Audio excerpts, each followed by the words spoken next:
हाँ जी बेटा। हम लोग फाइनली आज की क्लास को शुरू करते हैं और विद्यासल एकेडमी में लॉ सीए सारथी का बेटा ये जो तीसरी क्लास है और तीसरी क्लास में हम लोगों ने आज बहुत सारे टारगेट को पूरा करने हैं। जहां पर हम लोगों ने प्रीवियस क्लास को रोक के रखा था, आज की क्लास को बेटा अपन वहीं से शुरू करने वाले हैं। क्या ये बात क्लियर है? पिछली क्लास में मैंने क्या करवाया था उसको बहुत तेजी से एक बार हेडिंग वाइज रिपीट कर देता हूं। हेडिंग वाइज मैं कंटेंट नहीं कराऊंगा बेटा। प्रीवियस क्लास में आपको कंपनी का मैंने मीनिंग बताया था सेक्शन नंबर 2+20 का। उसके बाद मैंने बहुत सारे ऑथर के द्वारा दिए गए डेफिनेशन मैंने बताए थे और उसके बाद एसेंशियल एलिमेंट पर आ गए थे जिसको बेटा लीगल रूल्स या कैरेक्टरिस्टिक्स भी कहा जाता है। और इसमें मैंने सेक्शन नंबर 9 के बहुत सारे पॉइंट्स आपको बताए थे। आपको याद हो तो सेपरेट लीगल एंटिटी एक बहुत इंपॉर्टेंट कॉन्सेप्ट था जिसमें मैंने 4 केस लॉ आपको बताया था। That is Salomon versus Salomon and company limited, Lee versus Lee and air farming limited. उसके बाद मैंने आपको Macaura versus northern insurance company का केस बताया था और उसके बाद मैंने आपको कंडोली टी लिमिटेड का केस बताया था। ये सारी तमाम बातें जानकारी देने के बाद मैं आपको एडवांटेज और डिसएडवांटेज ऑफ कंपनी के बारे में भी मैंने बता दी थी। और ये सारे एडवांटेज और डिसएडवांटेज क्लियर कर लेने के बाद फाइनली बेटा आज की क्लास को अपन आगे की तरफ लेकर चलेंगे। लेकिन आज की क्लास जो आगे लेकर चलेंगे ना, ये टॉपिक भी मैंने प्रीवियस क्लास में ही शुरू कर दी थी। आपको याद हो तो मैंने बेटा lifting and piercing of corporate will theory मैंने आपको बताया था। कॉर्पोरेट विल थ्योरी सीवीटी और लिफ्टिंग एंड पियर्सिंग, मैं इसके बारे में आपको ओवरऑल आइडिया दे देता हूं। ध्यान से सुनो बेटा, ये आपके सामने टॉपिक रहा lifting and piercing of corporate will. और मैंने क्या बताया था इस टॉपिक के बारे में समझने की जरूरत है। मैंने आपको यह बताया था बेटा कि कॉर्पोरेट विल थ्योरी अर्थात कॉर्पोरेट सोल अर्थात सेपरेट लीगल एंटिटी, इसका मतलब होता है कि कंपनी और उसके मेंबर और डायरेक्टर दोनों को अलग अलग मानो। इसीलिए कंपनी में हो रहे डिफॉल्ट के लिए तुम कंपनी के मेंबर या कंपनी के डायरेक्टर को लायबल नहीं कर सकते हो। लेकिन याद रखिएगा हमें इस जनरल रूल का एक्सेप्शन पढ़ना है। एक्सेप्शन मतलब क्या? जनरल रूल कहता है तो दोनों को अलग अलग मानो, लेकिन एक्सेप्शन कहता है दोनों को सेम मानो। और जब तुम दोनों को सेम मानने लग जाओगे ना, तो कंपनी में हो रहे गलती, कंपनी में हो रहे फ्रॉड का बेटा जो खामियाजा है ये किसको भुगतना पड़ेगा? कंपनी के डायरेक्टर और मेंबर को। और तुम जब जब कंपनी में हो रहे गलती का बेटा तुम जब जब कंपनी में हो रहे गलती का आरोप, कंपनी में हो रहे गलती का खामियाजा जब डायरेक्टर और मेंबर को देना शुरू कर दोगे ना, इसी को कहा जाता है लिफ्टिंग ऑफ कॉर्पोरेट विल। अर्थात lifting of corporate veil is a process in which या by which we ignore the status of company as a separate. हम कंपनी के सेपरेट लीगल एंटिटी को इग्नोर करते हैं and look behind the actual defaulter. हम देखते हैं कि कंपनी में हो रहे गलती किसके कारण से है और कौन कर रहा है, और जो बंदा कर रहा है ना उसी को हम क्या कर देते हैं बेटा? लायबल कर देते हैं। इसी को कहा जाता है लिफ्टिंग ऑफ कॉर्पोरेट विल। मैंने इसमें बहुत सारे आपको एग्जांपल भी दिया था। मैंने आपको बताया था कि देख बेटा lifting of corporate will, I repeat my statement, lifting of corporate will बेटा ये जो होता है ये केवल 2 केसेस में होता है। एक होता है बेटा क्या बोलो? अंडर द जुडिशियल डिसीजन, या दूसरा होता है बेटा अंडर द स्टैट्यूटरी प्रोविजन। याद रखिए स्टैट्यूटरी प्रोविजन मतलब एक्ट कहता है तो, और जुडिशियल डिसीजन मतलब कोर्ट कहता है तो। एक्ट कहता है मतलब क्या हुआ बेटा? एक्ट कहता है मतलब ये हुआ कि कंपनी से 2013 में टोटल 470 सेक्शन है और इस पूरे 470 सेक्शन में किसी भी सेक्शन में अगर तुम पेनल्टी कंपनी के member, director, officer in default पे अगर देखो, समझ जाना लिफ्टिंग ऑफ कॉर्पोरेट विल किया गया है। क्योंकि डिफॉल्ट कंपनी में हो रहा है तो पेनल्टी भी कंपनी की होनी चाहिए, लेकिन तुम डायरेक्टर को लगा रहे हो, इसका मतलब तुमने दोनों के स्टेटस को सेम माना है। और जुडिशियल डिसीजन का मतलब हुआ कि मैं आपको 6-7 ऐसे केस लॉ बताऊंगा जहां पर कोर्ट ने इजाजत दिया है कि अगर आपके कंपनी के साथ ऐसी कोई सिचुएशन आए ना तो तुम लिफ्टिंग ऑफ कॉर्पोरेट विल कर देना। कर देना मतलब क्या? कि तुम कंपनी के डायरेक्टर, मेंबर और कंपनी इन तीनों को सेम ट्रीट करना और कंपनी में हो रहे गलती का सीधा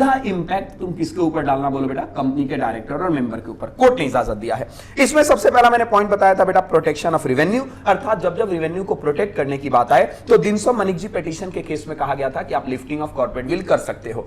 और यहां पर मैंने बताया होगा आपको दिनसो मनिकजी पिटीशन में कि एक बंदा था, 4 कंपनी उसने अपने नीचे बनाया था, डिविडेंड के पैसे को इन्वेस्ट कर देता था, बाद में उसको लोन के फॉर्म में रिटर्न ले लेता था। इसके बाद मैंने आपको बताया था बेटा क्या बोलो एक बार उसे? Determination of enemy character. और मैंने बोला था कि जब जब कंपनी की दुश्मनी निकालनी हो, जब जब कंपनी की दुश्मनी निकालनी हो तो कंपनी की दुश्मनी उसके डायरेक्टर और मेंबर से निकाली जाती है। और इसका मैंने केस लॉ बताया था, Daimler company limited versus continental tyre and rubber limited, जो case basically first world war के टाइम में हुआ था। एक कंपनी लंदन की थी अर्थात इंग्लैंड की, और दूसरी कंपनी बेटा जर्मनी की थी। ये बात मैंने आपको बता दी थी। आज की क्लास में फाइनली बेटा हम इस पूरे के पूरे कहानी को आगे के तरफ लेकर चलते हैं। मैं फिर से रिपीट करता हूं बेटा, इसी कहानी को मैं आगे की तरफ लेकर चलता हूं। तो आ जाइए, इस कैरेक्टरिस्टिक्स ऑफ कंपनी के कंप्लीट करने के बाद बेटा मैंने आपको लिफ्टिंग ऑफ कॉर्पोरेट विल भी करा दिया था, और लिफ्टिंग ऑफ कॉर्पोरेट विल वगैरह ये सारे टॉपिक को हम लोग लेकर चलते हैं बेटा आगे की तरफ। कहां लेकर चलते हैं बोलिए बालक? आगे की तरफ।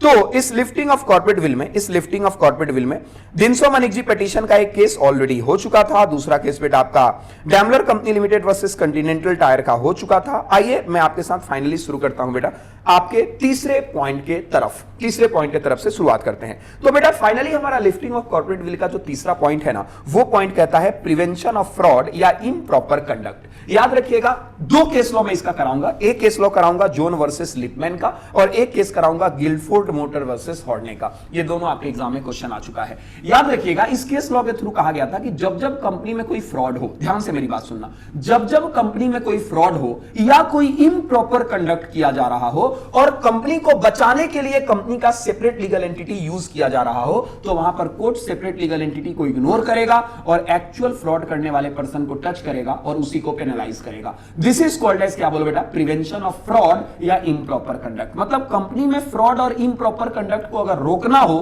तो वहां पर बेटा याद रखिएगा लिफ्टिंग ऑफ कॉर्पोरेट विल का कंसेप्ट यूज किया जा सकता है। अब इसके दो केस लॉ है बेटा, एक है जोन वर्सेस लिपमैन का और एक है गिलफोर्ड मोटर वर्सेस, क्या बोलो बेटा, हॉर्ने का। ये रहा आपका जोन वर्सेस लिपमैन का केस, ये रहा बेटा गिलफोर्ड मोटर वर्सेस हॉर्ने का केस। तुम चाहो तो इसको थ्योरी के तरीके से भी देख सकते हो, और तुम चाहो तो बेटा इसको ये डायग्राम और केस स्टडी और चार्ट एनालिसिस के थ्रू भी देख सकते हो। आइए मैं आपको चार्ट एनालिसिस के थ्रू ये सेक्शन कराता हूं। ध्यान से सुनो बेटा मेरी, ये सेक्शन क्या है। देखो, जोन वर्सेस लिपमैन का केस क्या था समझिएगा, एकदम प्रैक्टिकल तरीके से आपको ये केस समझाऊंगा और मैं आपको बताऊंगा कि एक्चुअली कैसे लिफ्टिंग ऑफ कॉर्पोरेट विल की जाती है जब भी कोई बंदा इसको बेस बना के कंपनी में फ्रॉड या इम्प्रॉपर कंडक्ट करे। तो देखो बेटा, एक बंदा था लिपमैन और एक बंदा था जोन। याद रखिएगा, सबसे पहले लिपमैन के पास एक फार्म हाउस था और इसने बेटा अपना फार्म हाउस 250 पाउंड में या $250, जो वॉट एवर इट में भी, ये फ्रैक्शनल और मैं बोलूंगा एक प्रिजम्पटिव आपका अमाउंट है। तो लिपमैन के पास एक फार्म हाउस था और लिपमैन ने क्या किया बेटा कि अपना ये पूरा का पूरा फार्म हाउस जोन को बेच दिया। कितने में बोलो बेटा, 250 में। अब सुनिए, जब इसने जोन को 250 में बेच दिया ना, उसके बाद इस लिपमैन को लगा कि यार मैंने फार्म हाउस बेच के गलती की। ध्यान से सुनना, बोर्ड पे मत देखना, मेरी आंखों में सारे बच्चे देखेंगे। लिपमैन के पास एक फार्म हाउस था और लिपमैन ने क्या किया बेटा कि ये पूरे के पूरे अपने फार्म हाउस को 250 पाउंड में बेच दिया। किसको बोलो बेटा, जोन को। और बेच देने के बाद लिपमैन को लगता है कि अरे यार ये मैंने फार्म हाउस बेच के तो गलती की, ये फार्म हाउस मुझे अपने पास रखना चाहिए था। लेकिन अब ये करे क्या, इसने तो बेच दिया। रिपीट अबाउट, इसने क्या किया बेटा, फार्म हाउस बेच दिया।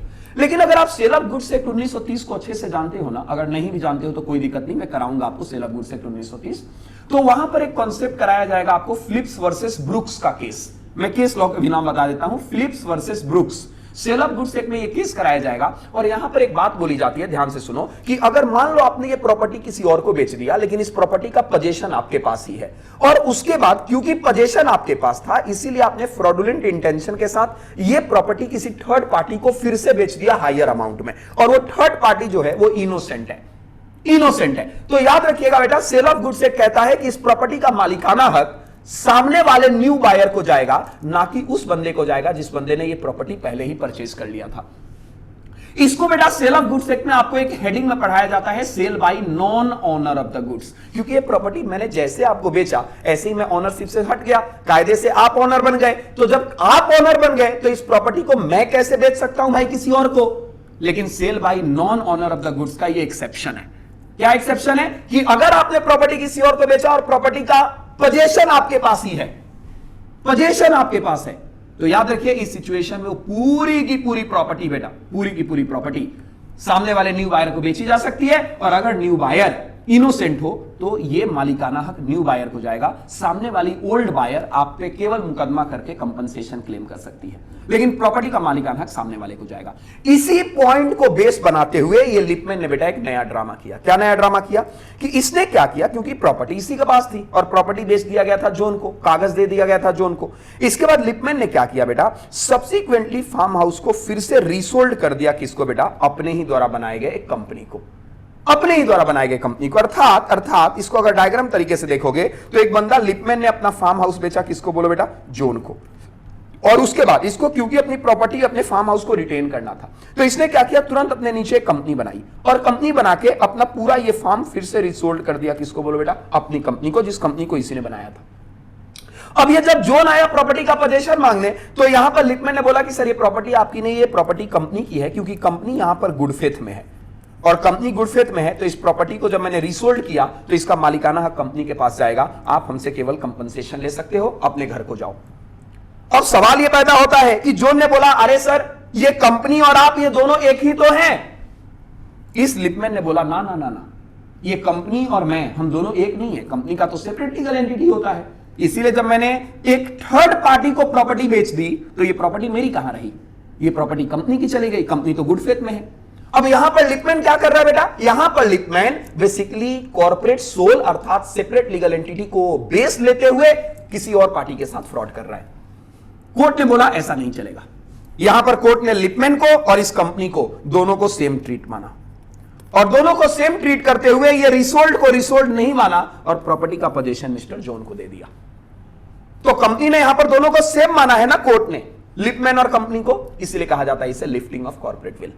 क्या ये बात क्लियर है क्या? अब इसी बात को तुम चाहो तो थ्योरी के तरीके से भी देख सकते हो बेटा। ये लिखा गया है कि L agree to sell certain piece of land to J for कितना बोलो बेटा, 5250 pound. Subsequently change his mind, और वो अपने स्पेसिफिक परफॉर्मेंस को अवॉइड करने के लिए इसे फिर से बेच देता है कंपनी को, जो कंपनी को स्पेशली इसी पर्पस के लिए क्या किया गया था बोलो बेटा, फॉर्म किया गया था। तो आप या तो इस तरीके से याद कर लो, और नहीं तो मैंने जैसा डायग्राम ड्रॉ किया बेटा आप ऐसे याद कर लो। क्या ये बात क्लियर है क्या? तो यहां भी क्या हुआ था बोले एक बार, उसे आपका लिफ्टिंग ऑफ कॉर्पोरेट विल किया गया था। अगर आप कंपनी के सेपरेट लीगल एंटिटी को बेस बनाकर बेटा फ्रॉड करोगे तो ऐसे ही आपके भी कॉर्पोरेट स्टेटस को इग्नोर करते हुए कंपनी, डायरेक्टर और मेंबर इन सबको सेम ट्रीट किया जाएगा और आपको पेनलाइज कर दिया जाएगा, आपके खिलाफ एक्शन ले लिया जाएगा। क्या ये बात क्लियर है क्या? मैं आपको लेके चलता हूं आगे दूसरे केस लॉ के तरफ, जिसका नाम है गिलफोर्ड मोटर वर्सेस हॉर्ने का केस। अब गिलफोर्ड मोटर वर्सेस हॉर्ने का केस बेटा ये रहा आपका थ्योरेटिकल एक्सप्लेनेशन। अगर तुम चाहते हो इसका प्रॉपर थ्योरी स्टेटमेंट तो वो बेटा ये रहा, चार्ट स्टेटमेंट अगर तुम चाहते हो तो चार्ट स्टेटमेंट ये रहा।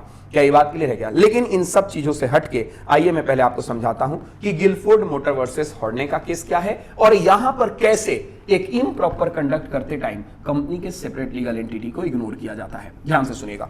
गिलफोर्ड मोटर वर्सेस हॉर्ने के केस में क्या था कि एक कंपनी थी बेटा जिसका नाम था गिलफोर्ड मोटर, और उसका बेटा एक एम्प्लॉय था जिसका नाम था हॉर्ने। ध्यान से सुनिएगा।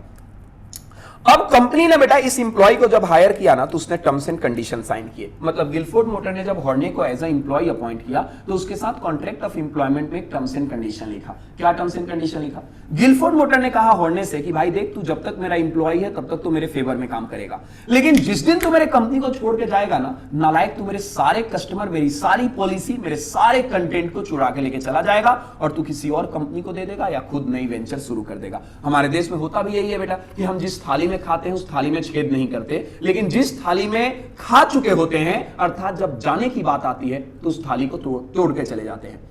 ये हमारे इंडियन पीपल की टेंडेंसी भी है। तो कुछ इसी तरीके के मन में वहम आ गया गिलफोर्ड मोटर का, और गिलफोर्ड मोटर को लगा कि हॉर्ने जो मेरा इंप्लॉय है ना, ये मेरे साथ ऐसा ही काम करने वाला है।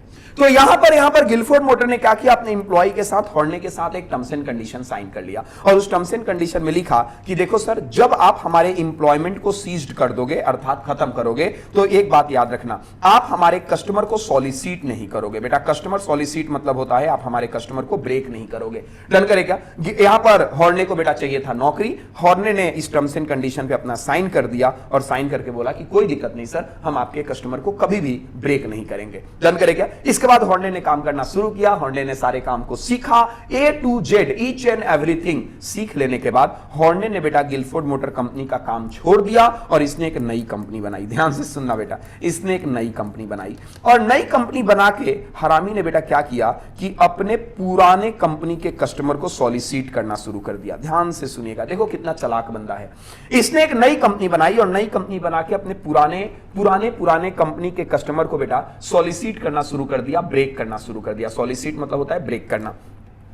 तो जब इसने अपने पुराने कंपनी के कस्टमर को ब्रेक करना शुरू किया ना, तो गिलफोर्ड मोटर गई हॉर्ने के पास और जाके बोला कि भाई पागल है क्या, तू क्या कर रहा है, ये तो तू ब्रीच ऑफ कॉन्ट्रैक्ट कर रहा है। हॉर्ने ने बोला कि मैं ब्रीच ऑफ कॉन्ट्रैक्ट कैसे कर रहा हूं मेरे भाई?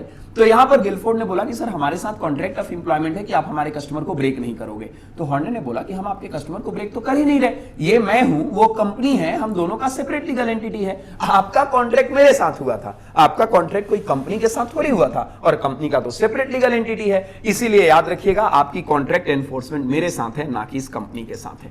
ये बात कह रहा है कौन, बोलो बेटा, हॉर्न ने। यहां भी कोर्ट ने क्या किया कि इस हॉर्न को और इस कंपनी को, दोनों को बेटा सेम माना, और सेम मानते हुए ये जो न्यू कंपनी कस्टमर को ब्रेक कर रही है, इसकी ब्रेकिंग, किसकी ब्रेकिंग मान ली गई, हॉर्ने की, और हॉर्ने को बेटा स्टॉप अर्थात प्रिवेंटिव, और मैं बोलूंगा तो स्टे ऑर्डर दे दिया गया और पेनलाइज कर दिया गया। तो यहां भी तुमने लिफ्टिंग ऑफ कॉर्पोरेट विल किया है। क्यों नहीं किया है बेटा? लिफ्टिंग ऑफ कॉर्पोरेट विल अगर आप नहीं करते तो हॉर्ने और इस कंपनी दोनों को आप अलग अलग कैसे ट्रीट कर सकते थे, दोनों को आपको, माफ करिए, यहां पे दोनों को आप सेम कैसे ट्रीट कर सकते थे, दोनों को आपको अलग अलग ट्रीट करना पड़ता। तो यहां भी लिफ्टिंग ऑफ कॉर्पोरेट विल किया गया है। तभी तुमने कंपनी बनाने वाले और जिसकी कंपनी, जो कंपनी है वो बनाने वाले और कंपनी दोनों को तुमने क्या ट्रीट कर दिया, सेम, जबकि ये दोनों बेटा कॉर्पोरेट सोल के हिसाब से होते हैं अलग अलग। तो कॉर्पोरेट सोल अर्थात सेपरेट लीगल एंटिटी के हिसाब से होते हैं अलग अलग, यहां पर तुमने दोनों को ट्रीट कर दिया सेम, मतलब तुमने लिफ्टिंग ऑफ कॉर्पोरेट विल किया हुआ है। क्या ये बात क्लियर है? क्या यही केस बेटा यहां पर दिया गया है। तुम चाहो तो इसको अलग तरीके से भी चाहो तो रीड कर सकते हो। हॉर्ने वॉज इंप्लॉयड अंडर एग्रीमेंट, हॉर्ने को बेटा इंप्लॉयमेंट में लाया गया था इस एग्रीमेंट के साथ, that he shall not solicit the company customer or compete with it for certain period of time। लेकिन उसने एम्प्लॉयमेंट छोड़ दिया। After living the employment, after cessation of employment, हॉर्ने ने फॉर्म की एक कंपनी, और कंपनी फॉर्म करने के बाद क्या करने लगा बेटा, उस कंपनी के थ्रू कंपीट करने लगा। क्या ये बात क्लियर है? क्या तो याद रखिएगा बेटा, ऐसे सिचुएशन में भी आपको क्या कर दिया जाएगा, lifting of corporate will use करते हुए आपको और आपकी कंपनी को दोनों को सेम ट्रीट किया जाएगा। अरे श्योर क्या? 100%। तो यहां पर बेटा ये भी आपका पॉइंट होता है खत्म, जिसको कहा जाता है, क्या बोलो एक बार उसे, जिसको कहा जाता है आपका प्रिवेंशन ऑफ फ्रॉड और इम्प्रॉपर, क्या बोलो बेटा, कंडक्ट। अरे श्योर? जल्दी से एक बार गो थ्रू करिए, हम लोग आगे भी बढ़ते हैं, अगले कॉन्सेप्ट की तरफ चलते हैं, और यहां भी बहुत सारी बातें मैं आपको कराऊंगा।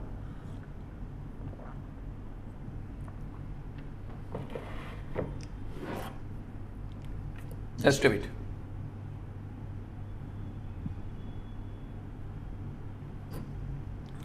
आगे देखो बेटा, इसके बाद हम अगले कॉन्सेप्ट की तरफ चलते हैं बालक, और अगला कॉन्सेप्ट जो है वो है बेटा प्रोटेक्शन ऑफ पब्लिक पॉलिसी। आप इस प्रोटेक्शन ऑफ पब्लिक पॉलिसी को एक लाइन और एक स्टेटमेंट और के थ्रू लिख सकते हो, that is floating subsidiary merely to act as agent. मैं आपको समझा रहा हूं क्या कॉन्सेप्ट है बेटा, चिंता मत करिएगा, लेकिन इस दो हेडिंग से आप जान सकते हो। एक तो लिख सकते हो floating subsidiary merely to act as agent, और नहीं तो बेटा इसको और आसान शब्दों में लिखना है तो लिख सकते हो प्रोटेक्शन ऑफ पब्लिक पॉलिसी। इसका केस का जो नाम है ना बेटा, उस केस लॉ का नाम है merchandise transport company limited versus British transport commission. और कमीशन जब वर्ड मैं बोलूं तो बेटा ये गवर्नमेंट रोल का होता है, मतलब कमीशन वर्ड गवर्नमेंट के लिए यूज किया जाता है। तो ये बेसिकली एक ट्रांसपोर्ट कंपनी और गवर्नमेंट के बीच का डिस्प्यूट था, देख सकते हो, मर्केंटाइज ट्रांसपोर्ट कंपनी, क्या बोलो बेटा, एंड या फिर वर्सेस ब्रिटिश ट्रांसपोर्ट, क्या बोलिए, कमीशन। तो आइए बेटा इस कॉन्सेप्ट को मैं समझाता हूं, और इस कॉन्सेप्ट में क्या हुआ था, इस केस लॉ में क्या हुआ था, इसको समझने की कोशिश करते हैं। देखो बेटा, हमारे देश में कंपनी थी मर्केंटाइज ट्रांसपोर्ट कंपनी, और ये केस क्या कहता है बेटा, समझो पहले। ये केस कहता है कि हमारे देश में जब जब पब्लिक पॉलिसी को प्रोटेक्ट करने की नौबत आए, या फिर एक ऐसी कंपनी बनाई जाए जो सिर्फ और सिर्फ एक एजेंट के तौर पे काम करे किसी और कंपनी का, सेल कंपनी की तरह। मैं प्रिंसिपल, आप एजेंट, आप जो कर रहे हो वो मैं कर रहा हूं, और मैं जो कर रहा हूं वो आप कर रहे हो, मतलब हम दोनों एक दूसरे जैसे ही हैं, हम दोनों एक दूसरे के लिए ही बने हैं, और सिर्फ आपको अलग दिखाया जा रहा है।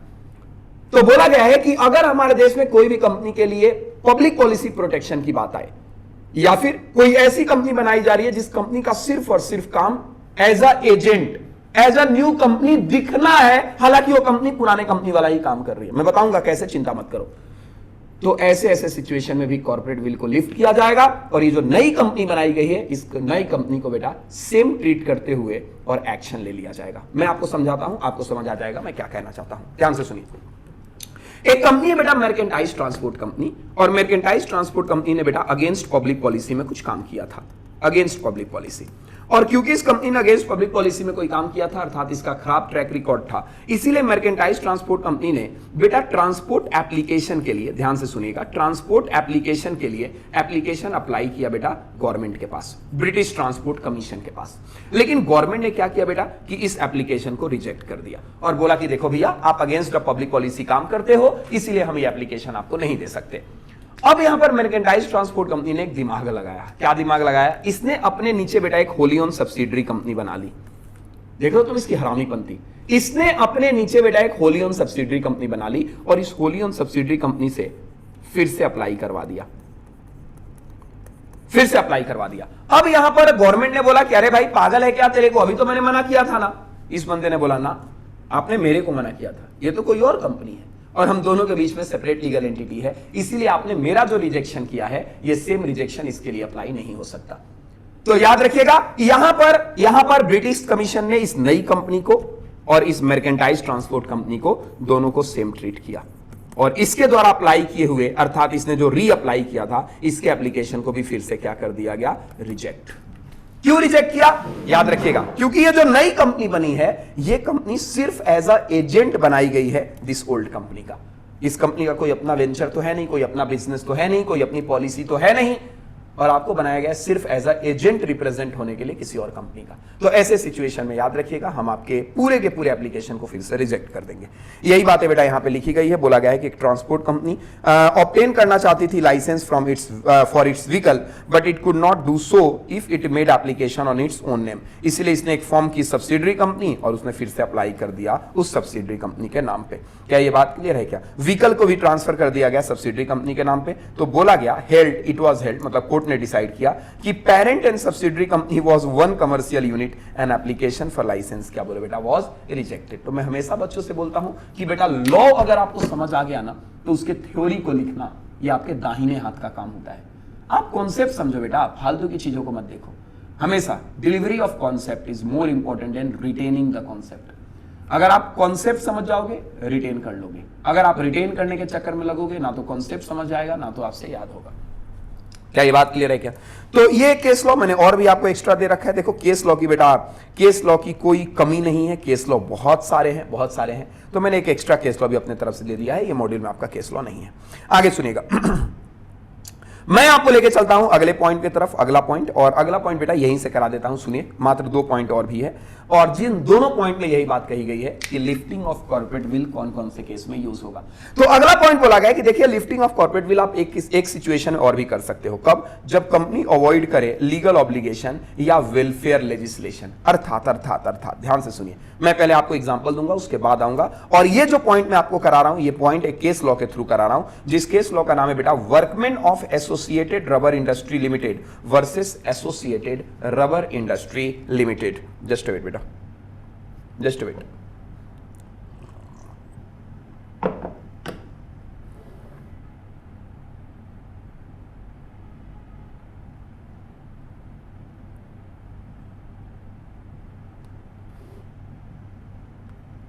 Please wait, please wait.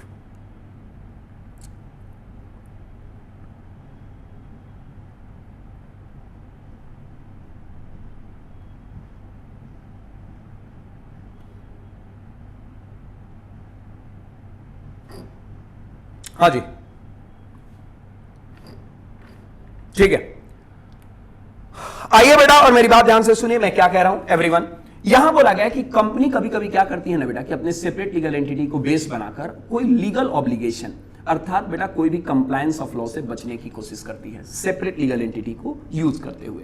कोई भी कंपनी बेटा अगर सेपरेट लीगल एंटिटी को अर्थात separate legal entity, corporate soul या फिर बेटा क्या बोलो कॉर्पोरेट विल थ्योरी, इसको अगर यूज करके और लीगल ऑब्लिगेशन को अवॉइड करने की कोशिश करे, वहां भी तुम लिफ्टिंग ऑफ कॉर्पोरेट विल कर सकते हो और उसको सेपरेट लीगल एंटिटी मानने से मना कर सकते हो। अब सवाल है कि कैसे सर? तो मेरी बात ध्यान से सुनो, मैं आपको एक एग्जांपल के तौर पे समझाता हूं, मैं केस लॉ को भी रीड कराऊंगा। मान लो बेटा एक कंपनी है एक्स लिमिटेड, क्या ये बात क्लियर है क्या? और ये जो कंपनी है ना बेटा ये इंडस्ट्रियल सेक्टर की कंपनी है। अब आपको मैं बताते चलूं कि हमारे देश में बेटा बहुत सारे इंडस्ट्रियल लॉ होते हैं। क्या होते हैं बोले बेटा?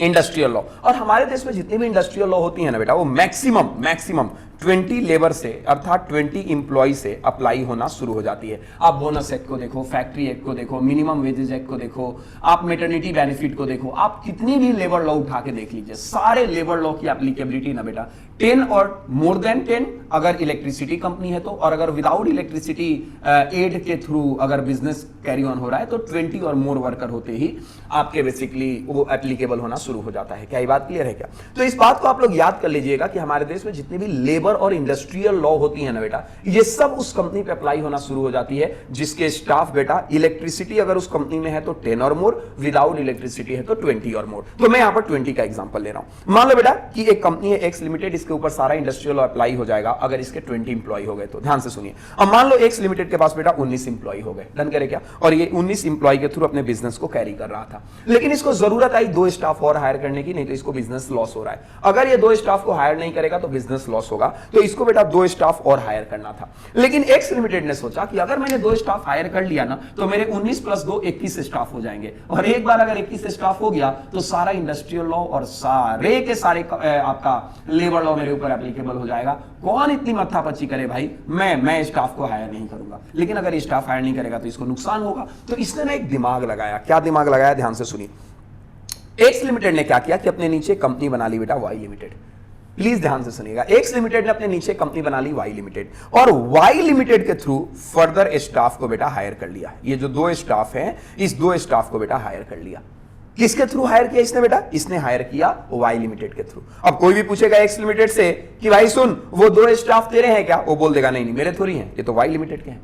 लेकिन ये 2 स्टाफ जो काम कर रहे थे वो काम कर रहे थे बेटा एक्स लिमिटेड का। अरे सर ये तो बिल्कुल एजेंट के तौर पे कंपनी बनाई गई है। हाँ, मर्केंटाइज ट्रांसपोर्ट कंपनी वाला जो पॉइंट था, merely act as a agent, ये कंपनी सिर्फ एज अ एजेंट बनाई गई है जो सामने वाले प्रिंसिपल को रिप्रेजेंट कर रही है। और साफ साफ दिख रहा है कि आप वेलफेयर लेजिस्लेशन, बेटा लेबर लॉ और इंडस्ट्रियल लॉ को वेलफेयर लेजिस्लेशन कहा जाता है, क्योंकि यह समाज और वर्कर की भलाई के लिए बनाई जाती है। तो यह साफ साफ दिख रहा है कि जो दिमाग आप लगा रहे हो ये वेलफेयर लेजिस्लेशन को अवॉइड करने के लिए लगा रहे हो। तो हम आपको ये अवॉइड नहीं करने देंगे, and you have to be answerable. And when I am saying you have to be answerable, मतलब ये 2 स्टाफ भी बेटा इसी 19 में ऐड हो जाएगा और टोटल आपके इंप्लॉय हो जाएंगे 21, और आपके ऊपर लेबर लॉ को अप्लाई कर दिया जाएगा। तो अगेन कंपनी को क्या किया गया, बेसिकली एक्स लिमिटेड और इस वाई लिमिटेड दोनों को बेटा ट्रीट कर दिया गया सेम। रिपीट अवर, दोनों को ट्रीट कर दिया गया बेटा, क्या बोलो, सेम। क्या ये बात क्लियर है क्या? Are you sure 100%? बेटा एक्चुअली ना मैं बार बार फोन की तरफ देख रहा हूं, क्योंकि आज जब ये लेक्चर मैं आप लोगों को दे रहा हूं तो ऑडिट का पेपर बच्चों का खत्म हुआ है जस्ट, और बच्चों के मैसेज आ रहे हैं कि सर पेपर ऊपर कैसा हुआ है, तो ना चाहते हुए बेटा मेरा ध्यान उधर चला ही जा रहा है। तो आई am so sorry for today. Actually बच्चे ऑडिट के पेपर देकर आ रहे हैं, सीए इंटर वाले, और वो बार बार मैसेज कर रहे हैं। Are you sure? क्या बच्चों की एक्साइटमेंट होती है बेटा, कुछ बच्चों के अच्छे पेपर गए, कुछ लोगों के अच्छे पेपर नहीं गए, तो उस इमोशन में मेरा एक साथ होना जरूरी होता है। मैं थोड़ा सा एक रिप्लाई कर दूं और बस मैं आता हूं back to the pavilion. Yes, सुनेगा ध्यान से। तो ये सिचुएशन है बेटा, और यहां पर क्या किया गया, बेसिकली कंपनी को एक्स लिमिटेड और वाई लिमिटेड दोनों को सेम माना गया। अगर तुम दोनों को सेम नहीं मानते तो इसके 2 स्टाफ को तुम इस 19 में क्यों ऐड करते भाई? तो तुमने दोनों को ऐड किया, इसका मतलब तुमने दोनों कंपनी को सेम माना, और जब तुमने दोनों कंपनी को सेम माना इसका मतलब तुमने सेपरेट लीगल एंटिटी को इग्नोर किया है, और यही होता है लिफ्टिंग ऑफ कॉर्पोरेट विल में। तो आइए एक बार देखते हैं बेटा क्या बोला गया। बोला गया where the sole purpose of formation of new company, अगर नई कंपनी बनाने का मेन और सोल और अकेला मोटिव केवल ये है टू डिवाइस टू रिड्यूस, मतलब ये एक तरीके से काम कर रही है एज अ डिवाइस कि वो रिड्यूस कर सके amount to be paid by way of bonus to workman. मतलब कि सर अगर मैं एक कंपनी बना दूंगा ना तो मुझे अपने स्टाफ को बोनस नहीं देना पड़ेगा, मुझे अपने स्टाफ को मैटरनिटी लीव नहीं देना पड़ेगा, मुझे अपने स्टाफ को फैक्ट्री एक्ट की बेनिफिट नहीं देनी पड़ेगी। अगर केवल इस मोटिव के साथ आप नई कंपनी बनाते हो ताकि स्टाफ बढ़ जाए, तो इस सिचुएशन में the corporate will shall be pierced अर्थात लिफ्टेड टू लुक द, क्या बोलो बेटा, रियल ट्रांजैक्शन। क्या ये बात क्लियर है क्या? और यहां पर आते हैं बेटा अगले पॉइंट की तरफ, पॉइंट नंबर 8। लेकिन पॉइंट नंबर 8 को करने से पहले ना मैं आपसे सिर्फ एक बात बोलूंगा कि पॉइंट नंबर 8 को बेटा एक बार आप सिर्फ रीड करोगे, सिर्फ रीड। मैंने अभी तक किसी पॉइंट को रीड करने के लिए नहीं बोला है, लेकिन इस पॉइंट को बोला है कि एक बार रीड करिए, उसके बाद मैं ये कॉन्सेप्ट समझाता हूं, क्योंकि बेटा ये कॉन्सेप्ट थोड़ा सा टेक्निकल है और बार बार आप मुझसे ना सवाल पूछोगे कि सर समझ नहीं आया। तो एक बार इस पॉइंट को रीड करिए, मैं हल्का सा हिंट देता हूं। Company acting as mere agent या ट्रस्टी ऑफ शेयर होल्डर, ये केस लगभग बेटा मर्केंटाइज ट्रांसपोर्ट कंपनी के केस के तरीके से है, उसी तरीके से ये केस है, उसी के जैसा ये केस है। एक बार आप ओवरऑल रीड करो, आई विल बैक।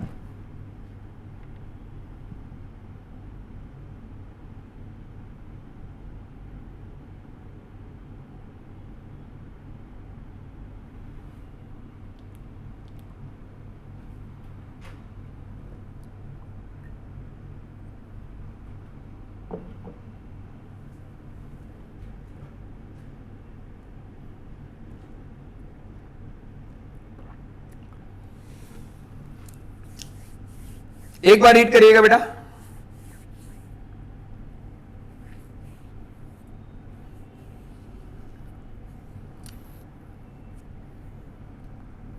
चलिए, मैं उम्मीद करता हूं आपने रीड कर लिया होगा। और इस रीडिंग के पहले मैं आपको एक कॉन्सेप्ट सिखाता हूं बेटा, उसके बाद मैं आपके साथ फिर से रीड करूंगा। यहां से क्वेश्चन भी आपके एग्जाम में आ चुका भी है और आएगा भी। इंपॉर्टेंट है बेटा, ध्यान से सुनने की कोशिश करिए। क्या हुआ था इस केस में, समझिएगा। एक कंपनी थी बेटा आरजी फिल्म्स लिमिटेड, एक कंपनी थी बेटा आरजी फिल्म्स लिमिटेड। और आप इस केस लॉ से कंफ्यूज मत हो जाओ, इसलिए मैं आपको नॉर्मल एक्स वाई लिमिटेड करके समझा रहा हूं। आपको तो पता है ना बेटा, हमारा इंडिया गुलाम था और हमें गुलामी की जंजीर में बांधने वाले ये इंग्लैंड के लोग थे। ध्यान से सुनेगा, ये केस लॉ थोड़ा सा टेक्निकल है। तो इंग्लैंड ने हमें बेटा गुलाम बना के रखा हुआ था। याद रखिए, जब हम किसी के गुलाम होते हैं ना, तो हमारे ऊपर अपनी परंपरा और हमारे ऊपर अपनी कल्चर थोपी जाती है। उस समय इंग्लैंड वाले इस अपने देश में बार बार अपने कल्चर के मूवी को प्रमोट कर रहे थे, और प्रमोशन के लिए, ताकि वहां के ऑथर, वहां के सिनेमेटोग्राफिक्स लोग, वहां के एक्टर, वहां के प्रोड्यूसर बार बार इंडिया में आके ज्यादा मूवी बना सके अपने कल्चर को प्रमोट करने के लिए। इसलिए उन्होंने ये लॉ बना दिया था कि अगर कोई इंग्लैंड की कंपनी इंडिया में आके मूवी बनाएगी तो उसको हम बहुत सारे क्या करेंगे, बोलो बेटा, बेनिफिट्स देंगे। चाहे वो टैक्सेशन बेनिफिट्स हो, चाहे वो सब्सिडी बेनिफिट्स हो, एक्सेट्रा, हम बहुत सारे बेनिफिट देंगे। अब इसका फायदा एक अमेरिका वाले ने उठाया। एक अमेरिकन बिजनेसमैन था, उसका 90% शेयर होल्डिंग एक इंग्लैंड की कंपनी में था। अब अमेरिकन कंपनी को एक मूवी बनानी थी इंडिया में। उसने सोचा कि अगर मैं डायरेक्ट इंडिया की तरफ अपने कंपनी के नाम से जाता हूं तो मेरे को तो बहुत सारे टैक्स और सब्सिडी भी नहीं मिलेगा, इवन मेरे को टैक्स देना पड़ेगा, बहुत सारे कॉस्ट बढ़ जाएंगे हमारी। इसने दिमाग लगाया कि ये जो इंग्लैंड में मेरी सब्सिडरी कंपनी है, क्यों ना मैं इंडिया में इस कंपनी के नाम पे ही जाऊं। कंपनी की मूवी बनाई इसी कंपनी ने, अमेरिकन कंपनी ने, प्रोड्यूस भी इसने किया, एक्टर भी सभी है, कहानी भी सभी है, इसमें कोई रोल नहीं था इंग्लैंड का। लेकिन इंग्लैंड कंपनी के नाम से सिर्फ इस मूवी को लॉन्च कर दिया गया इंडिया में सब्सिडी लेने के लिए। समझ आ गया होगा। कोर्ट ने बेटा इस कहानी को पकड़ लिया और कोर्ट ने इंग्लैंड वाली कंपनी और अमेरिकन कंपनी दोनों को सेम माना। सेम मानते हुए याद रखना, इस पूरी मूवी लाइसेंस को क्या कर दिया गया, बोलो बेटा, रिजेक्ट कर दिया गया। क्यों रिजेक्ट कर दिया गया? वो तो इंग्लैंड वाले थे बेटा, उनको तो पैसा चाहिए था। उन्होंने नमक तक पे टैक्स लगा दिया था। और आपको लगता है कि ये चालाकी वो करने देंगे? उन्होंने बोला नहीं मेरे भाई, ये हमारी मूवी है ही नहीं। जो आपने ये इंग्लैंड के थ्रू ये अप्लाई किया है मूवी लाइसेंस, आप और ये अमेरिकन कंपनी, हम दोनों को सेम मानेंगे। और जब हम दोनों को सेम मानेंगे तो भैया मेरे, आप मूवी बनाए हो, आप टैक्स दोगे, इसलिए ये भी कंपनी टैक्स देगी। ये बात डिसाइड की गई थी आरजी, माफ करिए, FG films limited. I am so sorry बेटा, I am so sorry, this is not RG films, this is FG films, FG films limited. क्या ये बात क्लियर है क्या? तो एक बार आइए देखते हैं बेटा क्या कहानी है। कहानी है, American company finance the production of film in India in the name of British company. American company ने इंडिया में फिल्म फाइनेंस किया on the name of British company. The president of American company hold किया था 90% shares of British company. The film was refused to be registered as a British film. Held the मतलब British company के नाम पे इस film को registered करने से इंडिया में मना कर दिया गया था, क्योंकि ये डिसाइड किया गया, हेल्ड डिसीजन वाज वैलिड, बोला गया कि देखिए डिसीजन बिल्कुल सही है, अर्थात ये रिजेक्शन बिल्कुल सही है, क्योंकि ब्रिटिश कंपनी एक्ट कर रही है as a nominee of the American company. क्योंकि जो तुम ये ब्रिटिश कंपनी के नाम पे आप हमारे पास लाइसेंस अप्लाई किए हो ना, तुम कोई और नहीं हो, बेसिकली तुम सामने वाले कंपनी के तौर पे ही हो, अर्थात तुम अमेरिकन कंपनी ही हो। तुम आए हो सिर्फ और सिर्फ हमें पागल बनाने के लिए। अरे ईश्वर क्या, एक लास्ट कॉन्सेप्ट कर लो बेटा, जिसका नाम क्या है, बोले एक बार उसे, डिटरमाइनिंग टेक्निकल कॉम्पिटेंस। ये भी एक लास्ट पॉइंट। ये सब केस लो जनरली मैं कराता नहीं, लेकिन बुक में आया है सामने तो चलो मैं बता देता हूं। याद रखिएगा, lifting and piercing of corporate will में बेटा इतने सारे केस लो आपने कहीं नहीं सीखे होंगे। मैं चुनौती देता हूं आपको, ये टोटल 10 केस लो मैंने आपको बताया है, टोटल 10 केस, और ये 10 केस 10 पॉइंट है बेटा, याद रखिएगा आपके। क्या ये बात क्लियर है क्या? तो determining technical competence by word of mouth, इसको हम कंप्लीट करते हैं। ध्यान से मेरी बात सुनिएगा, by word of mouth. Determining technical competence का मतलब होता है कि लेट्स टेक एन एग्जांपल, मान लो बेटा कहीं टेंडर निकला हुआ था, ध्यान से सुनिएगा, कहीं टेंडर निकला हुआ था और उस टेंडर में लिखा था कि इस टेंडर को केवल वही कंपनी अप्लाई कर सकती है जिस कंपनी के पास 20 साल का एक्सपीरियंस है। Are you sure? ध्यान से सुनना बेटा, मैं वर्ड ऑफ माउथ के थ्रू ये केस लॉ कंप्लीट कर दूंगा। मान लो कहीं गवर्नमेंट का टेंडर निकला था और इस टेंडर पे ये बात लिखी गई थी कि कोई भी कंपनी इस टेंडर को अप्लाई कर सकती है अगर उसके पास 20 साल का एक्सपीरियंस है। तो अब एक नई इस्टैब्लिश्ड कंपनी, नई इनकॉर्पोरेटेड कंपनी आई और उसने आके एप्लीकेशन दे दिया, टेंडर अप्लाई कर दिया।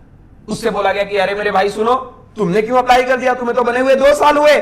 उस कंपनी ने बोला कि हाँ हमें बने हुए 2 साल हुए, लेकिन मेरे जितने भी डायरेक्टर और मेंबर है ना, उनका एक्सपीरियंस 25 साल का है, उनका एक्सपीरियंस 25 साल का है। अब सवाल है कि क्या डायरेक्टर और मेंबर का एक्सपीरियंस कंपनी का एक्सपीरियंस माना जाएगा क्या? आई रिपीट माई स्टेटमेंट, ये case law same determine enemy character की तरह है बेटा। Daimler company limited versus Continental tyre and rubber limited. क्या कहा गया था कि कंपनी की एनिमी कैरेक्टर उसके डायरेक्टर और मेंबर के एनिमी कैरेक्टर पर डिपेंड है। तो सवाल है कंपनी का एक्सपीरियंस क्या उसके डायरेक्टर और मेंबर के एक्सपीरियंस पे डिपेंड है क्या? इसी को कहा गया है बेटा, इसी को कहा गया है डिटरमाइनिंग टेक्निकल कॉम्पिटेंस। अब सवाल है कि सर क्या है ये कहानी?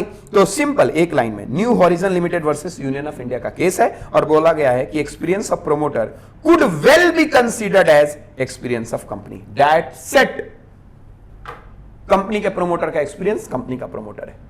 तो अगर प्रोमोटर एक्सपीरियंस्ड है, कंपनी भले 2 दिन पहले क्यों ना बनी हो, वो किसी भी टेंडर और एप्लीकेशन को अप्लाई कर सकती है, क्योंकि माना जाएगा अगर प्रोमोटर एक्सपीरियंस है तो कंपनी भी एक्सपीरियंस्ड है। क्या ये बात क्लियर है क्या?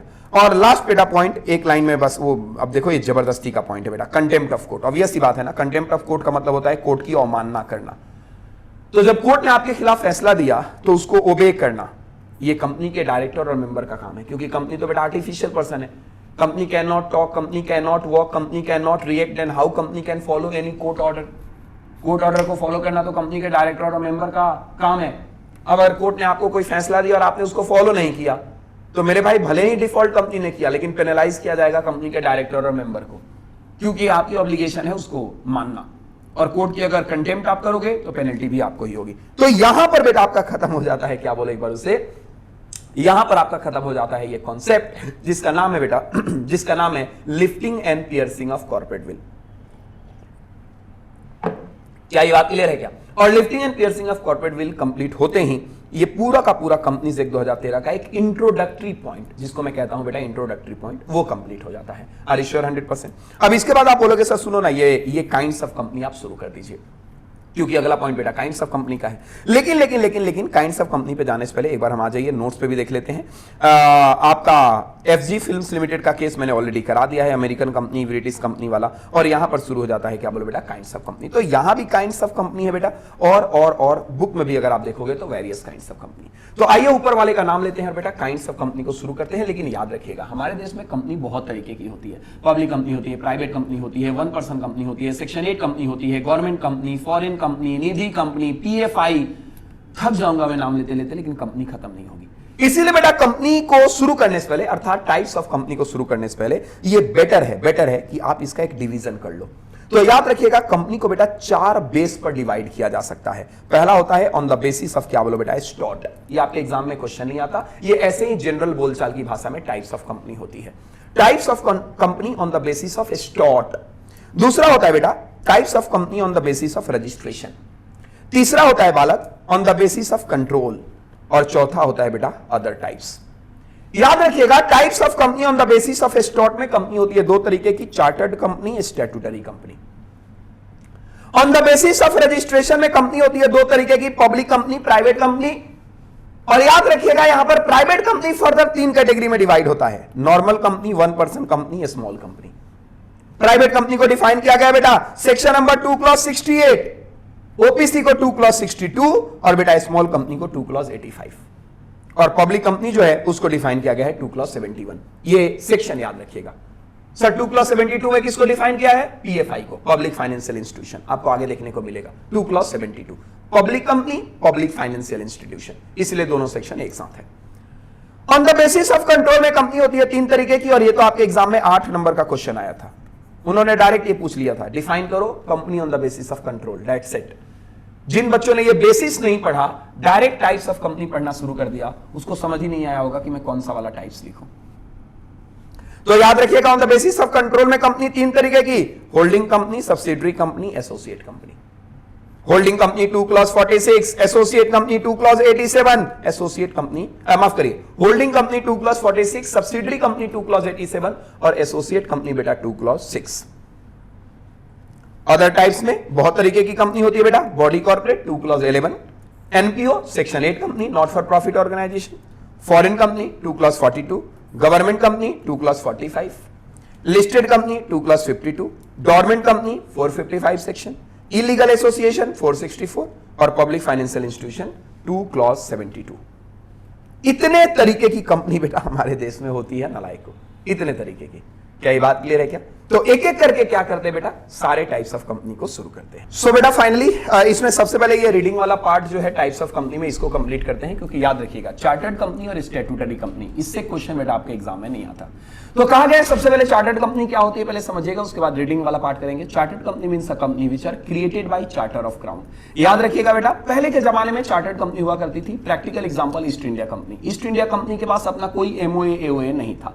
ये महारानी और राजाओं के द्वारा दिए गए जो क्राउन है, चार्टर्ड ऑफ क्राउन, जो राजाओं का दस्तावेज हुआ करता था, उनके द्वारा लिखी गई जो डॉक्यूमेंट हुआ करती थी, उसी के बेस पर कंपनी को चलाया जाता था, उसे कहा जाता था चार्टर्ड कंपनी। तो chartered company means a company which are created by charter of crown, अर्थात राजा के द्वारा दिए गए डॉक्यूमेंट और उनके द्वारा दिए गए फरमान पे जो कंपनी चलाया जाता है उसे चार्टर्ड कंपनी कहा जाता है। चार्टर्ड कंपनी बेटा democratic country like India, India जैसे लोकतंत्र में अब नहीं पाई जाती है। पहले के जमाने में बेटा ये कंपनी पाई जाती थी जब राजशाही और राजतंत्र हुआ करता था, लेकिन अब तो लोकतंत्र है बेटा। याद रखिएगा अब डेमोक्रेसी का जमाना है, इसीलिए अब यहां पर कोई भी चार्टर ऑफ क्राउन की कंपनी नहीं चलती है। प्रैक्टिकल एग्जांपल आप ईस्ट इंडिया कंपनी का ले सकते हो। तो यहां बोला गया it is a company which is created on the basis of chartered of क्या बोलो बेटा crown. This types of company does not have it's क्या बोलो ओन एमओए एंड एओए। इसका अपना कोई एमओए एओए नहीं होता और इसका प्रैक्टिकल एग्जांपल है ईस्ट इंडिया कंपनी। इसके बाद दूसरा टाइप्स कंपनी का आता है बेटा स्टैट्यूटरी कंपनी। इसके बारे में भी समझिए। देखो बेटा स्टैट्यूटरी कंपनी हमारे देश की एक ऐसी कंपनी होती है जिसको बनाया जाता है स्पेशल एक्ट ऑफ पार्लियामेंट के थ्रू। मैं फिर से रिपीट करता हूं, स्पेशल एक्ट ऑफ पार्लियामेंट के थ्रू जो कंपनी बनाई जाती है ना बेटा, इसी का नाम होता है क्या बोलो एक बार उसे स्टैट्यूटरी कंपनी। मैं आपको बहुत सारे एग्जांपल दे सकता हूं, बहुत सारी ऐसी कंपनी का नाम ले सकता हूं जिस कंपनी को बेटा स्पेशल एक्ट ऑफ पार्लियामेंट से बनाया गया है। जैसे SEBI, security exchange board of India को हमारे देश में बनाया गया है सेबी एक्ट 1992 के हिसाब से। मैं आपको दूसरा आरबीआई का नाम ले सकता हूं, रिजर्व बैंक ऑफ इंडिया को बनाया गया है आरबीआई एक्ट 1934 के हिसाब से। Institute of chartered accountant of India, chartered accountant act 1949। Company secretaries act 1980 के हिसाब से। याद रखिएगा बहुत सारे बेटा। आईआरडीए का 1948 का कानून है। हमारे देश में जितनी भी कंपनी है बेटा जिनको बाकायदा स्पेशल एक्ट ऑफ पार्लियामेंट से बनाया गया है ना, उसी को कहा जाता है स्टैट्यूटरी कंपनी। जानते हो बेटा स्टैट्यूटरी कंपनी का एक फीचर्स ये होता है कि स्टैट्यूटरी कंपनी के ऊपर बेसिकली कंपनीज एक्ट 2013 अप्लाई तो होता है। मेरी बात ध्यान से सुनिएगा, अप्लाई तो होता है, लेकिन इन केस ऑफ कॉन्ट्राडिक्शन, अगर कोई कॉन्ट्राडिक्शन हुआ कंपनीज एक्ट और उनके रिस्पेक्टिव एक्ट में, तो उनका रिस्पेक्टिव एक्ट प्रिवेल होता है, कंपनीज एक्ट 2013 को बेटा साइलेंट कर दिया जाता है। क्या ये बात क्लियर है ना? तो यही बोला गया है बेटा यहाँ पर स्टैट्यूटरी कंपनी में, it is a company which is created, क्या बोलो बेटा, it is a company which is created by the special act of क्या बोलो बेटा पार्लियामेंट। जैसे सेबी को सेबी एक्ट 1992, आरबीआई 1934, आईसीआई को सीए 1949, आईसीएसआई को सीएस 1980, आईसीएमआई को 1959। ये सब स्टैट्यूटरी कंपनी का बेटा एग्जांपल है। इसके बाद यहां से कायदे से बेटा आपका पूरा का पूरा खेल शुरू होता है, जिसको कहा जाता है बेटा kinds of company on the basis of incorporation. और अगर मैं बोलूं kinds of company on the basis of incorporation, तो इसमें बेटा याद रखिएगा सबसे पहला हमारे देश में जो कंपनी है उसका नाम है बेटा प्राइवेट कंपनी और पब्लिक कंपनी। तो सबसे पहले प्राइवेट कंपनी और पब्लिक कंपनी को बेटा समझने की जरूरत है। जब प्राइवेट कंपनी पब्लिक कंपनी समझ आ जाएगा ना, उसके बाद ही बेटा मैं किसी और कंपनी के बारे में आपको बता सकता हूं। किसी भी और कंपनी की तरफ हम लोग तब जा सकते हैं जब प्राइवेट कंपनी और पब्लिक कंपनी के बारे में आपको आइडिया होना शुरू हो जाए। तो आइए हम लोग प्राइवेट कंपनी और पब्लिक कंपनी के बारे में समझते हैं बेटा, उसके बाद ही हम आगे की तरफ बढ़ेंगे। सबसे पहले बेटा लेते हैं क्या बोलिए प्राइवेट कंपनी को। लेकिन ये रहा आपके सामने प्राइवेट कंपनी, इसका सेक्शन है 2 क्लॉज 68। और मैं प्राइवेट कंपनी को थ्योरेटिकल तरीके से करवाना शुरू करूं उसके पहले बेटा सारे बच्चे मेरे साथ प्रैक्टिकल तरीके से समझिएगा। देखो बेटा लॉ समझने की कोशिश करो, लॉ पढ़ने का तरीका समझो। लॉ पढ़ने का तरीका होता है कि जो टॉपिक आपको टीचर समझाए ना, इस टॉपिक को पहले आप पोस्टमार्टम करिए, लाइन बाय लाइन, बिना देखे बिना रीड किए आप उसके बारे में जानने की कोशिश करिए। और जब टॉपिक समझ आ जाए उसके बाद बेटा उसको एग्जाम पॉइंट ऑफ व्यू से रीड कर लिया जाता है। तो मैं भी प्राइवेट कंपनी के बारे में कुछ भी रीड नहीं करा रहा, कोई बुक मैचिंग नहीं करवा रहा। पहले आइए मैं प्रैक्टिकल तरीके से सिखाता हूं कि प्राइवेट कंपनी होती क्या है। ये रहा बेटा प्राइवेट कंपनी, आप सारे बच्चों को पता है, सेक्शन नंबर 2 क्लॉज 68 बेटा इसको डिफाइन करता है। मैं फिर से रिपीट करता हूं, 2 क्लॉज 68 बेटा क्या करता है, इसको बोलो एक बार, उसे डिफाइन करता है, इसको डिफाइन करता है। तो आइए और मेरी बात ध्यान से समझिए। प्राइवेट कंपनी 2 क्लॉज 68, दो तीन बातें ध्यान से सुनिएगा। देखो बेटा, प्राइवेट कंपनी को लेकर पूरी कहानी आखिर है क्या।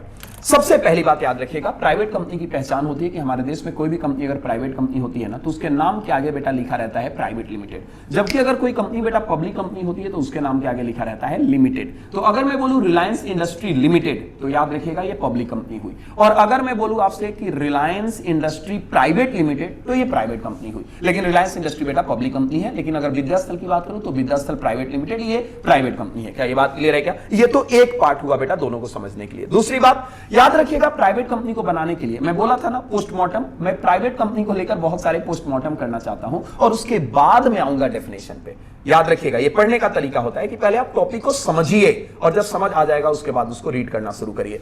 तो दूसरी बात समझिएगा कि प्राइवेट कंपनी बनाने के लिए हमारे देश में मिनिमम मेंबर की जरूरत होती है 2 और मैक्सिमम होती है 200। अर्थात प्राइवेट कंपनी में ये कॉन्सेप्ट चलता है हम 2 हमारे 200। लेकिन पब्लिक कंपनी का जो कॉन्सेप्ट है ना बेटा, वहां पे मिनिमम मेंबर चाहिए पब्लिक कंपनी बनाने के लिए 7, जबकि मैक्सिमम होते हैं बेटा अनलिमिटेड। तो मैं फिर से रिपीट करता हूं कि प्राइवेट कंपनी बनाने के लिए मिनिमम 2, मैक्सिमम 200, जबकि बेटा पब्लिक कंपनी बनाने के लिए मिनिमम मेंबर होते हैं 7 और मैक्सिमम होते हैं अनलिमिटेड। ये दूसरी बात है। तीसरी बात कि प्राइवेट कंपनी बनाने के लिए बेटा जो डायरेक्टर की संख्या है ना, प्राइवेट कंपनी में मिनिमम डायरेक्टर होते हैं 2, मैक्सिमम होते हैं 15। इस 15 के लिमिट को भी एक्सीड किया जा सकता है स्पेशल रिजोल्यूशन पास करके, स्पेशल रिजोल्यूशन। सिमिलरली बेटा पब्लिक कंपनी में भी मिनिमम डायरेक्टर चाहिए होते हैं 3 पब्लिक कंपनी में, और मैक्सिमम चाहिए होते हैं 15। हालांकि इस 15 के लिमिट को भी आप एक्सीड कर सकते हो स्पेशल रिजोल्यूशन पास करके। ये तो तीसरी बात है। अच्छा, चौथी बात सुनिए। चौथी बात कि बेटा जो प्राइवेट कंपनी होती है ना, प्राइवेट कंपनी, उस प्राइवेट कंपनी के शेयर्स रिस्ट्रिक्टेड ट्रांसफर होता है। मेरी बात ध्यान से समझिएगा बेटा, एक होता है रिस्ट्रिक्टेड ट्रांसफर और एक होता है बेटा, एक होता है आपका प्रोहिबिटेड। इन दोनों में बेटा फर्क होता है, इन दोनों में ना बहुत फर्क होता है। आप इस बात को समझने की कोशिश करिए। याद रखिएगा, जो कंपनी के शेयर्स होते हैं ना, कंपनी के शेयर्स वो होते हैं कभी कभी रिस्ट्रिक्टेड ट्रांसफर और कभी कभी होते हैं बेटा प्रोहिबिटेड। याद रखिएगा, याद रखिएगा, कभी कभी होते हैं फ्रीली अलाउड। क्या होते हैं बोलो बेटा? Freely allowed. ये तीसरा भी मैं आपके सामने लिख लेता हूं, फ्रीली अलाउड। मैं आपको एग्जांपल के तौर पे बताता हूं। याद रखिए, पार्टनरशिप का, मैं रिपीट करता हूं बेटा, पार्टनरशिप का जो इंटरेस्ट होता है ना बेटा, वो रिस्ट्रिक्टेड ट्रांसफर होता है। फिर से मैं बोलता हूं, रिस्ट्रिक्टेड ट्रांसफर। सिमिलरली बेटा प्राइवेट कंपनी का जो शेयर्स होता है ना, वो ट्रांसफरेबल तो होता है लेकिन रिस्ट्रिक्टेड ट्रांसफरेबल होता है। अर्थात अगर आप प्राइवेट कंपनी के शेयर होल्डर हो और तुम चाहते हो कि मैं शेयर्स बेच के कहीं और चला जाऊं, तो तुम्हें पहले एग्जिस्टिंग शेयर होल्डर से पूछना पड़ेगा, और अगर वो रिफ्यूज करेंगे उसके बाद आप मार्केट में जाके शेयर्स को बेचिए। लेकिन जब तक आप एग्जिस्टिंग शेयर होल्डर से नहीं पूछ लेते हो, आप प्राइवेट कंपनी के शेयर्स को डायरेक्टली मार्केट में लेकर नहीं जा सकते। इसे कहा जाता है प्राइवेट कंपनी का शेयर्स रिस्ट्रिक्टेड ट्रांसफर होता है बेटा, रिस्ट्रिक्टेड। अच्छा, एक होता है फ्रीली अलाउड। फ्रीली अलाउड मतलब पब्लिक कंपनी का शेयर्स। पब्लिक कंपनी का शेयर्स होता है ना बेटा, फ्रीली अलाउड होता है। आप देखिए ना, हमारे देश में जितनी भी लिस्टेड कंपनी है, उनके शेयर्स को आप सुबह लेते हो, शाम को बेच देते हो, शाम को लेते हो, सुबह बेच देते हो, यस और नो। और कभी कभी होता है बेटा प्रोहिबिटेड ट्रांसफर। मैं इसका भी एग्जांपल देता हूं। कभी कभी कंपनी आपके शेयर्स पे लियन एक्सरसाइज कर लेती है, गिरवी। अर्थात आपने बेटा कंपनी को कोई नुकसान कर लिया, आपने कंपनी को कॉल मनी पे नहीं किया, तो कंपनी ना आपके शेयर्स पे लियन एक्सरसाइज कर लेती है। और कंपनी जब जब आपके शेयर्स पे लियन एक्सरसाइज करती है, तब तब वो प्रोहिबिटेड ट्रांसफर होता है। प्रोहिबिटेड ट्रांसफर का मतलब वो शेयर्स को आप ट्रांसफर कर ही नहीं पाओगे जब तक आप उसके लियन स्टेटस को रिमूव ना करवा दो। और लियन स्टेटस कब रिमूव करोगे, कब करवा पाओगे? जब आप बकाया पैसा कंपनी को पे कर दोगे। तो शेयर्स के साथ 3 खेल होता है बेटा, restricted transfer, prohibited transfer, freely allowed. तो प्राइवेट कंपनी का शेयर्स रिस्ट्रिक्टेड ट्रांसफर होता है, पब्लिक कंपनी का शेयर्स फ्रीली अलाउड होता है, और किसी कंपनी के शेयर्स पे अगर लियन एक्सरसाइज हो तो वो बेटा आपका प्रोहिबिटेड ट्रांसफर होता है। डन करे क्या? अच्छा, इसके अलावा भी कुछ बातें सुनिए। देखो बेटा, एक वर्ड होता है पब्लिक डिपॉजिट। पब्लिक डिपॉजिट का मतलब होता है कि अगर कंपनी को पैसे की जरूरत है और कंपनी चाहती है कि मैं बैंक लोन ना लूं, और इक्विटी शेयर्स को इश्यू करने में कंपनी डर रही है कि हो सकता है सब्सक्रिप्शन ना आए, अर्थात मिनिमम सब्सक्रिप्शन नहीं आने पे पब्लिक इश्यू फेल हो जाता है। तो मुझे पैसे की जरूरत है लेकिन बैंक लोन मुझे मिल नहीं रहा, इक्विटी शेयर्स को मैं इश्यू करने में डर रहा हूं, तो इस सिचुएशन में कंपनी के पास एक ऑप्शन होता है पब्लिक डिपॉजिट का। जैसे आपके पापा बेटा आपके नाम पे फिक्स डिपॉजिट बैंक में जाके करते हैं ना, वैसे ही बेटा याद रखिए कॉर्पोरेट डिपॉजिट भी होता है। आप अपने नाम पे, अपने फैमिली के किसी लोगों के नाम पे कॉर्पोरेट में, अर्थात रिलायंस, टाटा, विप्रो, इन्फोसिस, इनके पास भी जाके पैसे को डिपॉजिट करवा सकते हो और इसको कहा जाता है बेटा कॉर्पोरेट डिपॉजिट। आप इसको दूसरे शब्दों में पब्लिक डिपॉजिट भी कह सकते हो, क्योंकि पब्लिक एट लार्ज से बेटा कंपनी पैसा लेती है। क्या ये बात क्लियर है क्या? अब मेरी बात ध्यान से सुनिए। पब्लिक कंपनी जो होती है ना बेटा, वो पब्लिक डिपॉजिट एक्सेप्ट कर सकती है। मैं फिर से रिपीट करता हूं, पब्लिक कंपनी बेटा पब्लिक डिपॉजिट एक्सेप्ट कर सकती है, लेकिन लेकिन लेकिन लेकिन लेकिन ये जो प्राइवेट कंपनी होती है ना बेटा, ये पब्लिक डिपॉजिट एक्सेप्ट नहीं करती। इस बात को याद रखिएगा, प्राइवेट कंपनी को पब्लिक डिपॉजिट एक्सेप्ट करने से एब्सोल्यूट प्रोहिबिटेड होता है। क्या ये बात क्लियर है क्या? अच्छा, एक लास्ट बात सुनिए और उसके बाद मैं आपको रीडिंग पार्ट वाला करवा दूंगा। ये सारी बात अगर आपने सुन लिया है ना, तो समझो प्राइवेट कंपनी तुमने खत्म। बेटा पढ़ाने का मेरा यही तरीका है कि आप बिना किताब पे गए सेक्शन को खत्म करिए, किताब पे जाना फॉर्मेलिटी का पार्ट है। क्या ये बात क्लियर है क्या? तो इसीलिए एक लास्ट बात सुन लीजिए। मैंने आपको अभी अभी बताया था बेटा कि प्राइवेट कंपनी जो होती है, प्राइवेट कंपनी में मैक्सिमम नंबर ऑफ मेंबर होते हैं। कितना बोलो बेटा? 200। ये बात मैंने बताई थी ना। अब मेरी बात ध्यान से सुनिए। इस 200 लोगों को काउंट करते टाइम ना बेटा, आपको दो बातें ध्यान रखनी है। इन 200 लोगों को काउंट करते टाइम, वेरी इंपॉर्टेंट, ये जो मैक्सिमम 200 लोग तुम सुन रहे हो, इस मैक्सिमम 200 लोगों को काउंट करते टाइम आपको दो बातें ध्यान रखनी है। पहली बात कि जो ज्वाइंट होल्डर है ना बेटा, ज्वाइंट होल्डर, उनको सेम ट्रीट करना है। देखो है सेम नहीं, लेकिन आपको काउंटिंग के लिए सेम ट्रीट करना है। जैसे मिस्टर राम और श्याम दोनों ने मिलकर कंपनी का एक शेयर लिया, ज्वाइंट होल्डिंग, तो है तो कायदे से वो दो शेयर होल्डर, लेकिन 200 को काउंट करने के लिए बेटा उनको एक ट्रीट किया जाएगा। एक तो ये बात हुई। अच्छा, दूसरी बात ये कि जो ये 200 के लोग हैं ना, इनमें फॉलोइंग 2% को बेटा काउंट नहीं किया जाता। फॉलोइंग 2% जो होते हैं ना बेटा, इनको एक्सक्लूड किया जाता है। क्या किया जाता है बोलो बेटा? एक्सक्लूड। कौन कौन से दो लोग को एक्सक्लूड किया जाता है? एक तो कंपनी के जो पास्ट इंप्लॉय हैं, कंपनी के जो पास्ट इंप्लॉय, और एक होते हैं बेटा कंपनी के जो प्रेजेंट इंप्लॉय हैं। क्या बोलो बेटा? Present employ. मैं इसको एग्जांपल के तौर पे समझाता हूं, आप परेशान मत होइए, सुनिए मेरी बात ध्यान से।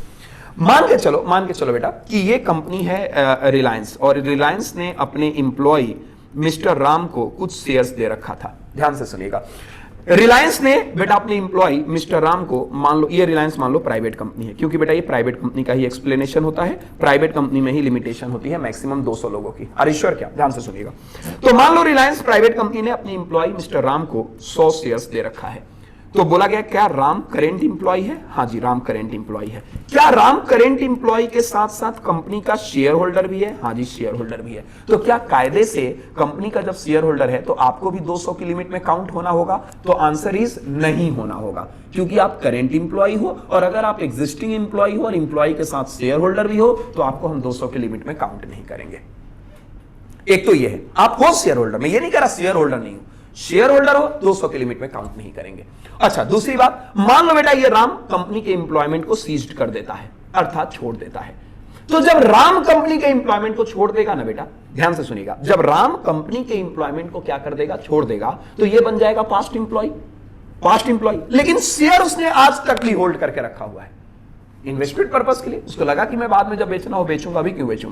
मैंने नौकरी छोड़ी है, लेकिन कंपनी का शेयर होल्डर आज भी हूं, तो बेटा इसको कहा जाएगा पास्ट इंप्लॉय। तो अगर ये पास्ट इंप्लॉय हो गया ना, तब भी याद रखना शेयर होल्डर है, लेकिन 200 के लिमिट में काउंट नहीं होगा।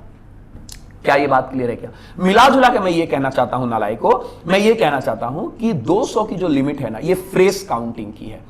फ्रेश, मैं फिर से रिपीट करता हूं, 200 की लिमिट फ्रेश काउंटिंग की है। अर्थात मैं कुल मिला जुला के बात करूं दूसरे तरीके से, तो मैं आपको यह कहना चाहता हूं कि प्राइवेट कंपनी में 200 से ज्यादा मेंबर भी हो सकते हैं, अगर आप पास्ट और प्रेजेंट इंप्लॉय को काउंट करने लग जाओगे तो। क्या ये बात क्लियर है क्या? अगर आपने इतनी बातें जान ली है प्राइवेट कंपनी में बेटा, इसके अलावा जानने के लिए कुछ भी नहीं बचा है, कुछ भी नहीं बचा है। आप प्राइवेट कंपनी को आराम से समझ सकते हो। आइए एक बार समझने की कोशिश करते हैं। हाँ, एक छोटी सी बात और समझ लो।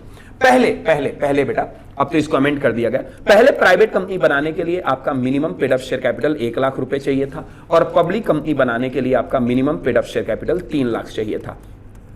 पहले हुआ करता था ये लिमिट कि आपको paid up share capital minimum 1 lakh, minimum 3 lakh चाहिए था। लेकिन याद रखिएगा, कंपनीज अमेंडमेंट के बाद अब यहां पर 1 रुपए के साथ भी प्राइवेट कंपनी और पब्लिक कंपनी बनाई जा सकती है, इवन 1 रुपीज बेटा, इवन अ सिंगल रुपीज। तो याद रखिए, मैं आपसे ये कहना चाहता हूं बेटा कि अब कंपनी बनाने के लिए कोई minimum paid up share capital की रिक्वायरमेंट नहीं है अभी तक। आगे चलकर अगर अमेंडमेंट हो जाए और कोई नई पेड अप शेयर कैपिटल की रिक्वायरमेंट आ जाए वो बात अलग है, लेकिन अभी कोई रिक्वायरमेंट नहीं है। इसीलिए जब मैं प्राइवेट कंपनी का डेफिनेशन कराऊंगा ना, तो यहां पर बार बार मैं वर्ड बोलूंगा कि private company means a company which minimum paid up share capital as may prescribed. वो प्रिस्क्राइब कौन करेगा? Ministry of corporate affairs. लेकिन अभी प्रिस्क्राइब कितना है? 0। एक समय कितना प्रिस्क्राइब था? 1 लाख रुपया।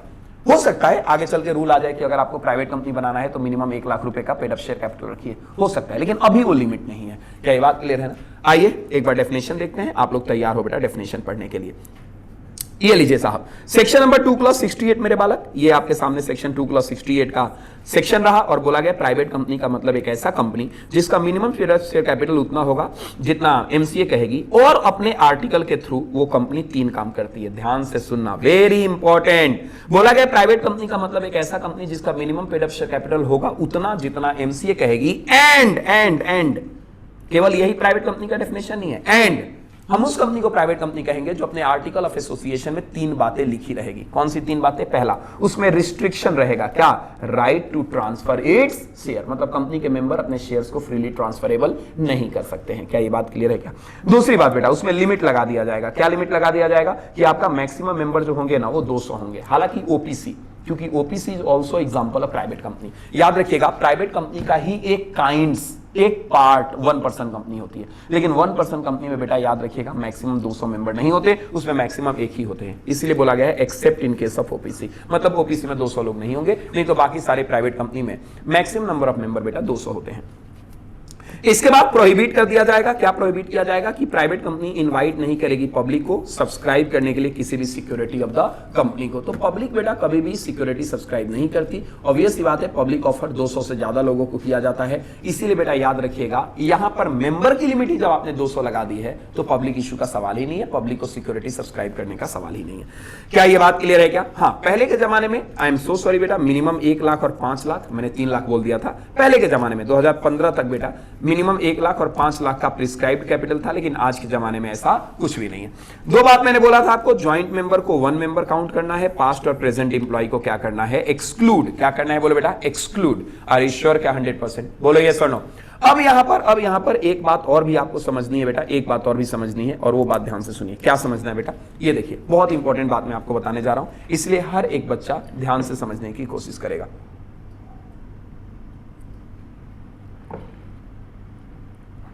देखो बेटा, मान लो ये एक पब्लिक कंपनी है बेटा, मान लो ये पब्लिक कंपनी है, और ये जो बात मैं आपको बता रहा हूं ना, ये सेक्शन नंबर 2/71 से बता रहा हूं, जो पब्लिक कंपनी का डेफिनेशन है, बस मैं रीड कराने वाला हूं, लेकिन उसको पहले ही बता देता हूं क्योंकि ये पॉइंट प्राइवेट कंपनी से टच करता है।